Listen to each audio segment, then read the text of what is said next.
नमस्कार। National tidying के news report bulletin में मैं भौमिक व्यास सभी दर्शकों का हार्दिक स्वागत करता हूं। हम बात करेंगे गुजरात के जामनगर की, जहां पर कल शाम को एक हाउसिंग बोर्ड की इमारत गिरने से इस हादसे में 3 लोगों की मौत हो गई। दरअसल गुजरात के जामनगर में हाउसिंग बोर्ड की इमारत गिरने की घटना में 3 लोगों की मौत हो गई है। लोग अभी भी दुआ कर रहे हैं कि मलबा हटने के बाद और किसी की मौत ना हो। आपको बता दें कि जब कल शाम को लोग अपने घर पर अपने काम में व्यस्त थे, परिवार के साथ समय बिता रहे थे, तभी इस हाउसिंग बोर्ड की इमारत का एक हिस्सा धमाके के साथ नीचे गिर गया। मलबा हटाने और घायलों को इलाज के लिए अलग अलग अस्पतालों में पहुंचाया गया है, जो काम देर रात तक जारी रहा।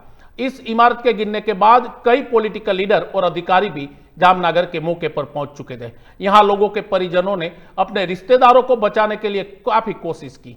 इस संबंध में खास तौर पर पॉलिटिकल लीडर और अधिकारियों के द्वारा सभी परिजनों को शांत रहने और धैर्य रखने के लिए लगातार समझाने की कोशिश की गई। इस बीच आम जनता ने भी मानवता की छवि सामने लाई है। आपको बता दें कि यहां पर मलबा गिरने के बाद लोग बिना किसी धर्म या मजहब के भेदभाव से एक दूसरे की मदद करते हुए नजर आए। ये केवल मानवता को ही प्राथमिकता दे रहे थे। हम आपको बता दें खास तौर पर कि जामनगर में हाउसिंग बोर्ड की कई इमारतें हैं और उनमें से एक इमारत टूटने से वजह से यह हादसा हुआ, जिसमें 3 लोगों की मौत हो गई। ऐसी जानकारी देर रात को दी गई, तो कई लोग घायल हुए। हादसे के तुरंत बाद बचाव कामगिरी भी शुरू कर दी गई थी, जिसमें मरीज के रिश्तेदार खास तौर पर अशोक भाई, शंकर भाई कनखरा और मनसुख भाई वेलजी भाई सादिया के मुताबिक जो चश्मदीद थे कि 3 मंजिला इमारत में एक मंजिल जो 4 मीटर के कुल 12 घर थे, जिसमें से एक तरफ की पूरी इमारत ढह गई, जिसमें 2 परिवार रहते थे। गुजरात के मुख्यमंत्री भूपेंद्र पटेल ने भी सोशल मीडिया पर ट्वीट कर कहा कि जामनगर में एक आवासीय इमारत गिरने से मुझे गहरा दुख हुआ है। इस घटना में जान गंवाने वालों लोगों के परिजनों के प्रति मैं और सरकार की हार्दिक संवेदना व्यक्त करता हूं। मैं घायलों के शीघ्र स्वस्थ होने की भी भगवान से प्रार्थना करता हूं। राज्य सरकार ने मृतक के परिवार को 4 लाख रुपए देने की बात की और घायलों को 50,000 रुपए देने की बात की है। गौरतलब है कि प्राप्त जानकारी के मुताबिक चक्रवात बिपोर्जय के खतरे को देखते हुए इन परिजनों को जर्जर घर से सुरक्षित स्थान पर स्थानांतरित कर दिया गया था।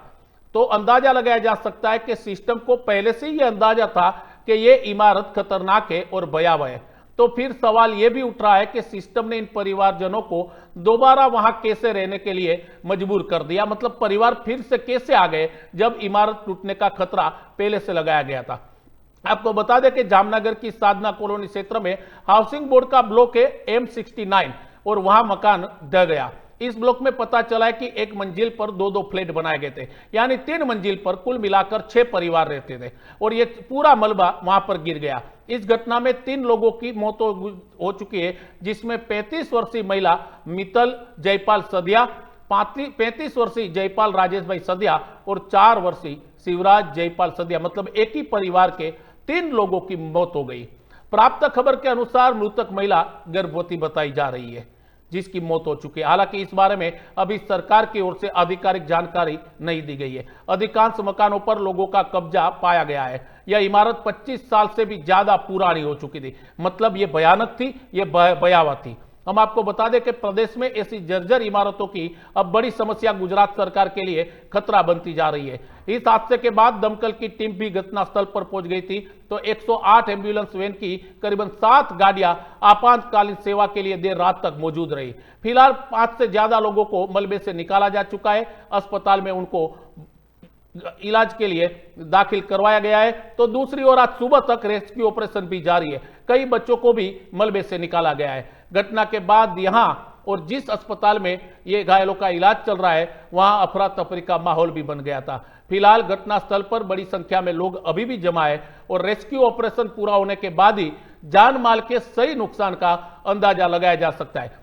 जानकारी सामने आ रही है कि इस इमारत में 6 घरों में लोग रहते थे और उसके बीच यह हादसा हुआ था। हम आपको बता दें कि खास तौर पर इस तरह की बिल्डिंगें, इस तरह की इमारतें गुजरात में कई है, जिसको AMC नगर पालिका नोटिस देती है, लेकिन लोग मतलब परिवार वो बिल्डिंगें खाली नहीं करते। इसके बाद ऐसे हादसे के वो शिकार बन जाते हैं, जिस हादसे का शिकार जामनगर में एक ही परिवार के 3 लोग हुए। ऐसी घटना, ऐसी खबरों के साथ हम फिर से एक बार आपके सामने आएंगे।